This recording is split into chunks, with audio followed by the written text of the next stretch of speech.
I would say maybe the most unlikely thing we succeeded with was getting behind the artist Mu Xin, who was a totally unknown artist. And he was a Renaissance man. I had been a collector of modern Chinese ink painting. Through one of the artists that I collected, I was introduced to Mu Xin. I saw his work. My wife is a curator at the Guggenheim and has a long history in Asian art. And we thought the work was brilliant and important, but nobody had ever heard of it.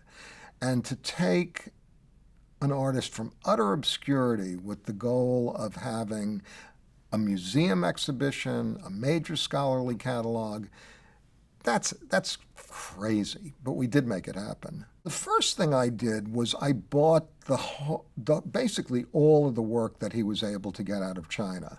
This is an artist who was imprisoned during the Cultural Revolution.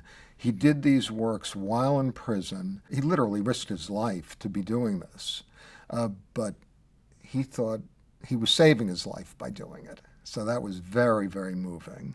And he kept his sanity in imprisonment by writing prison notes, which were kind of imagined dialogues between leading historical intellectuals or figures that maybe had never met each other, but, what would Goethe have to say to Clausewitz or whatever? I mean, it was just sort of amazing the kinds of mental constructs he would have in order to keep his mind alive and the power of this art.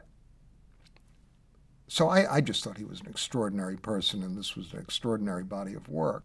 So I realized that if the benefit of success here was to enrich me as a collector or to enrich him as an artist, that would mitigate against getting the project done at all. So I bought all the works in the foundation so that there would be no personal upside if they became more valuable. We then approached a couple of leading scholars in the field, showed them the work. They shared our enthusiasm. They agreed to write.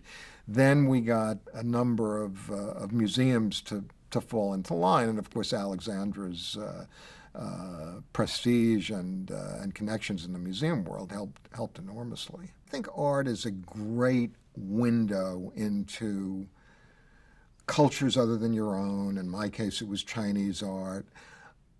But even in your own culture, even in contemporary art, artists are at the leading edge. I mean, great artists are ahead of the rest of us in appreciating what's going on in the world or responding to it in ways that are really original and interesting.